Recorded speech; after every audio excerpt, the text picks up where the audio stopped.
All right, guys, what's going on? Welcome back to the Everything College Football Podcast. Today, me and Nick here will be discussing the college football playoff. Did Florida State and Georgia get snubbed? Obviously, we have our matchups announced: Michigan and Alabama in the Rose Bowl, and then down in Louisiana, it's going to be Washington and Texas. And obviously, Nick, alluding into the first rankings of the CFP, we knew that we were in for some big-time controversy come Selection Sunday. And that's exactly what we got with, 13-0 Florida State getting left out of the college football playoff. First time a Power 5 champion has been undefeated and not made the Final Four. And, there's been a lot of discussion going on back and forth. Did they get robbed? Was there collusion with ESPN, all this and that? And, this is a team we picked to make the playoffs in the preseason. So from, that standpoint, we're certainly upset to see that. I think this is a great defense. I think this is a team that has some great weapons as well. It would have been fun to watch in the playoffs. And obviously the biggest reason why they got left out, maybe you could say it was SEC TV money. I think at the end of the day, though, it was due to that liability at the quarterback position when Jordan Travis went down. They were losing 13-0 in that game, ended up scoring the next 58 points, so they ended up handling their business there. Went on the road to Gainesville, won 24-15. They were up 3-0 at the half against Louisville, ended up winning that game by 10 points. And obviously everyone likes to use that Cardale Jones comparison, Nick, and that's what they said right after the injury to Travis in that game against the FCS opponent. And I felt that was just a foolish take from the start because Cardale Jones in Ohio State in his first career start, it was the Big Ten title game.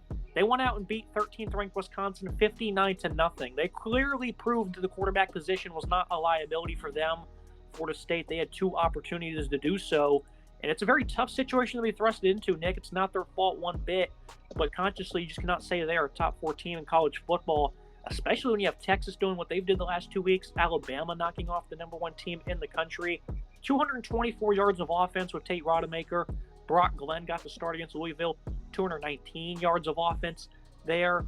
This is just not a team that would have been competitive in the playoffs, Nick, and that opening line against Georgia in the Orange Bowl is, kind of the odds makers backing them up in that. And again, I think the committee, they got this 100% right. It's unfortunate. It's sad, but I think this is something you can certainly say is they had 2 games to prove it. You know what I mean?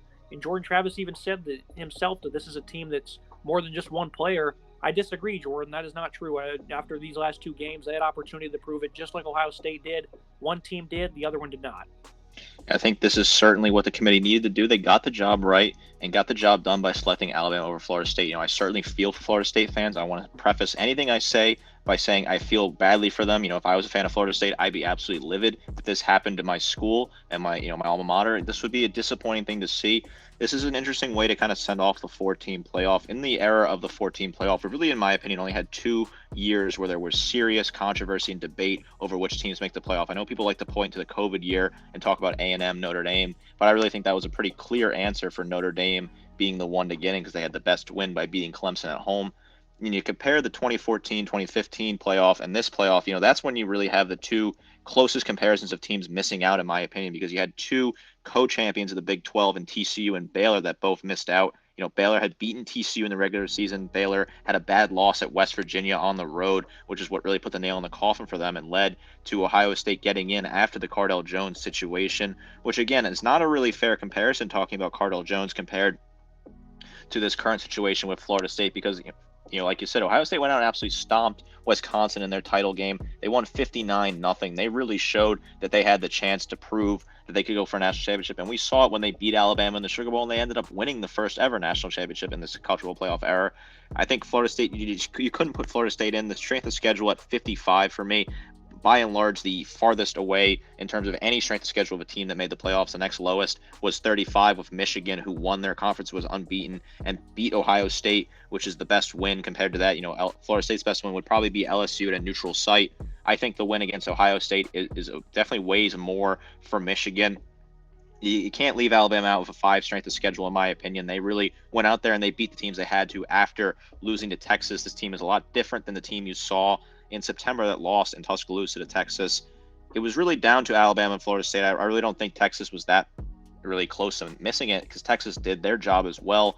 It's tough for Florida State. I feel bad, but that number that continues to haunt me and really makes this easy for me is the 55 strength of schedule. I just don't think you can put a team in that as a 50 ranked strength of schedule below the team that they put in there over them. Florida State's schedule just did not have enough things on it. You can say what you want about the ACC being down and that being part of it. This is, in my opinion, the schedule really cost Florida State here, and not having Jordan Travis was just the nail in the coffin. And I think it's certainly worth mentioning Alabama's schedule as well, because the conversation kind of shifts to who would have gotten the nod if Travis was fine. I certainly do think that Florida State would have gotten the nod over Alabama. I'm not all that confident in it because, again, they just beat the number one team in the country. But at the end of the day, I think they probably would have gotten that edge. I mean, the committee's left Alabama out before, like last year when they probably could have snuck in, even though Ohio State, I was happy with them getting that 4th seed. And they certainly outplayed Georgia for almost 60 minutes. So I certainly think they got it right last year, even though Alabama, the committee has proven they can leave them out. And, a lot of people like to mention, they played a close game against USF. Of course, they lost week 2, beat A&M by only 6 points. They're losing pretty bad to Tennessee at home before winning that one by double figures. Only beat Arkansas by 3 points. So it's not like Alabama has exactly the most impressive wins, at least in the first half of their schedule. Of course, the final regular season game they won on a last-second prayer. But, when you look at Florida State, middle of the season, they're just reeling off wins after, over poor opponents, and they didn't really look all impressive in these. The Virginia Tech game, they won by a comfortable margin. They weren't ever in danger there. Beat Clemson. I think the Tigers were, slightly underdogs in that one. I thought the Tigers would win, so that's a pretty impressive victory. Against Duke, though, they're getting outplayed until Riley Leonard gets hurt. They didn't end up scoring. The Blue Devils didn't end up scoring again. Didn't look great against Miami at home. 24-7 margin over Pittsburgh. Not all that great.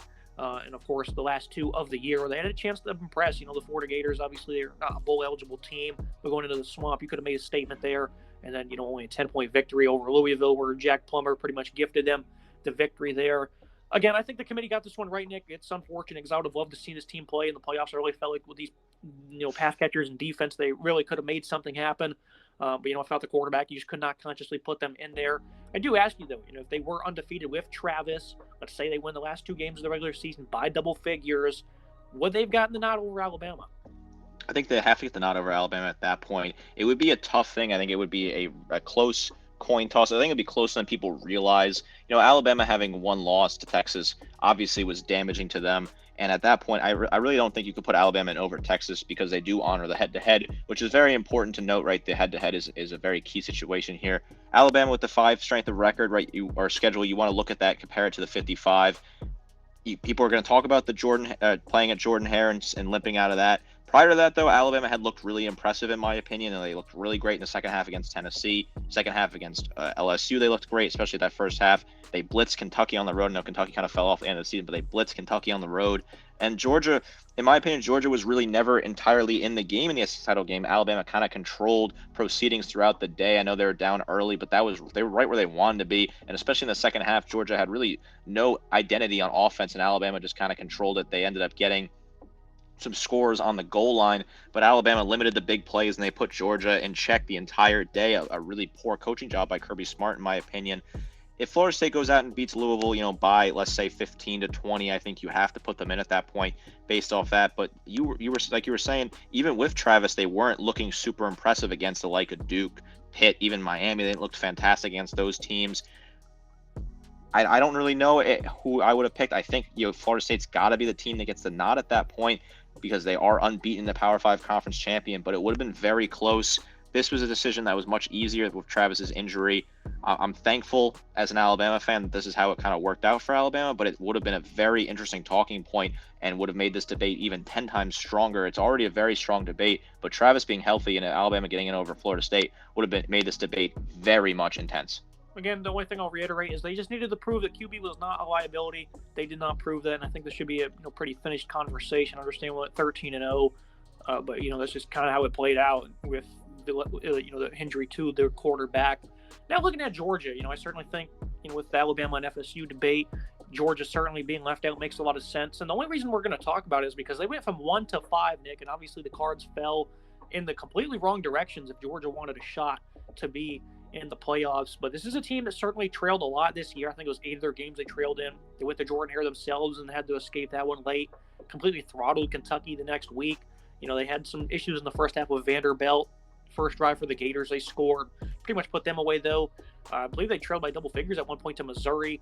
That was a game they ended up winning by 9 points. A crazy pick six from a lineman really helped, give them an edge in that one. Ran through an Ole Miss team that was top 10 at the time. They absolutely decimated Tennessee, who went 75 yards on the first play They only ended up scoring 3 more points over the next 55 minutes and some change. So this team was certainly incredibly dominant. Obviously, last week of the year at Georgia Tech, only beat them by a couple of points. A team playing very hard. They had some injuries, getting ready for the SEC title game. I don't really care about that final score. They lost to Alabama by only 3 points, and they dropped 5 spots, Nick. And again, I don't really think there's much of an argument that can be made for them not dropping because they didn't win their conference. They're not undefeated. And, obviously the whole win and you're in argument kind of goes away when you talk about Florida State. But I think there's special circumstances, again, that go into that one. So I certainly don't think that's going to be a back-breaking argument when you talk about Georgia. But in their case, that's really what it was. Just winning, you're in. Dropping 5 spots, though. It's pretty crazy for a team that I think really kicked in the gear over the last month of the season.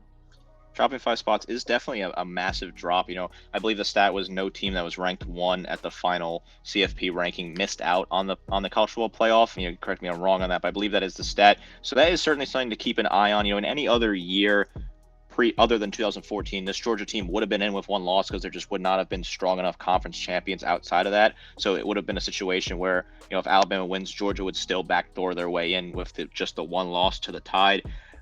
Georgia, their schedule got better throughout the season, but no thanks to them. The schedule getting better was simply because teams on that schedule overperformed. I don't think anyone thought Missouri or Ole Miss would be as good as they were this year. We both were high on those 2 teams, but I think, having them be top 10 teams, top 15 teams when they played them was not on the cards. The schedule ended up finishing, strength of schedule was 37, far too low, in my opinion, to get into the playoff with a loss at this point. And it's really because the non-conference, again, I know we've talked about in the past how they were supposed to play Oklahoma. That got axed by the SEC because Oklahoma joined the conference. That's not their fault. But scheduling UT Martin, Ball State, UAB outside of that, and having Georgia Tech out of the conference for the rivalry, it's just a weak non-conference schedule, and that's inexcusable even with the things outside their control with Oklahoma. They didn't look great against Auburn. They struggled, like you said, against Vanderbilt in the early portions, against Florida, against Missouri. This team, there's no argument, in my opinion, right now for them to be in the playoffs. Georgia fans are obviously going to want to make their case that they're back-to-back national champions. They had won 29 games in a row, but that's all in the past. Georgia knew what they had to do. The script was there. Just go out and beat Alabama, the SEC title game in Alabama that some people thought looked weak after the performance at Jordan-Hare. Just go out and beat them, and you're in. Georgia failed to do so, in my opinion. As soon as they lost that game, that put to bed any sort of conversation of them getting in the playoffs. It was a win-and-in situation, and they didn't win. Case closed, in my opinion. Georgia just does not have a leg to stand on this year. Right. I certainly think that Kirby certainly has a nice case to make about the top 4 teams, but I definitely think it's a balance of being a top team, but you also have to be deserving as well. And I think that continuously gets lost in this playoff era is that you have to, earn it as well. And again, I know Florida State, they went out and they thought they earned it, but special circumstances certainly went into that one. I'm not mad at the non-conference for the Bulldogs because, I think over the next 10 years, they've scheduled pretty hard non-conference schedules. So I didn't make a fuss of it once this year. Not going to here, but it certainly did not help their case if they wanted an extra, like you said, leg to stand on here.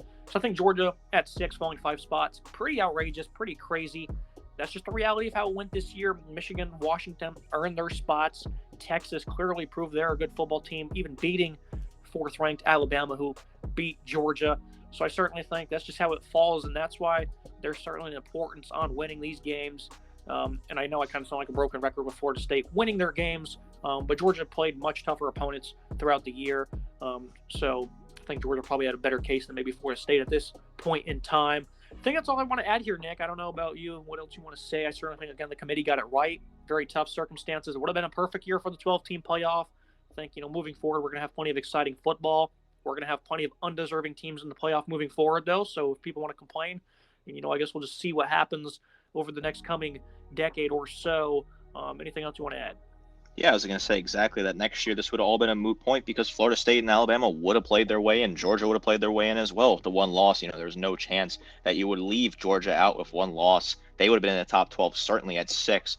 The 12-team playoff will solve these problems. In my opinion, it'll create more problems because I think there will be bad games, blowouts, and like you said, lots of undeserving teams because in the past, the 14 playoff, in my opinion, wasn't an issue because you look at the past years, 21, 18, 19, there were only 4 best teams. In some situations, even that Oklahoma team in 2019 wasn't a very good team that ended up getting boat raced by LSU. I think about the Michigan State team in the past that got destroyed by Alabama in the playoff, the Washington team in the past that got destroyed by Alabama in the playoff.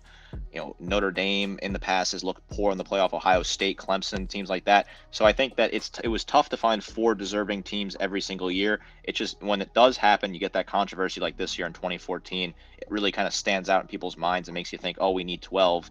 I don't think we needed 12. I think 4 was fine. But this case has just kind of lit that fire. And again, it's a moot point because next year we have 12, and these sort of things won't be happening on Champ Week.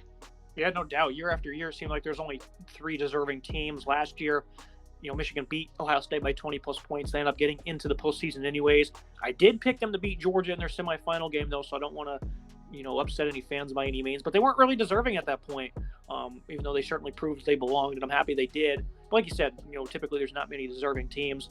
The only, expansion I ever supported was 6 teams, which, that would have been perfect for this year because the 6 teams at the top all certainly have a case, to viably be in this thing. That's going to be it for today's episode. As always, Nick, I appreciate you joining me.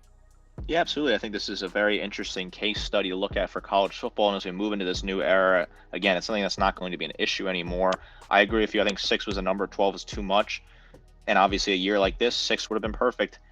We'll see how 12 looks in the future. I'm excited for these playoff games, though. I think the committee got it right. Alabama, Michigan, Washington, Texas. These games should be absolutely phenomenal on New Year's Day.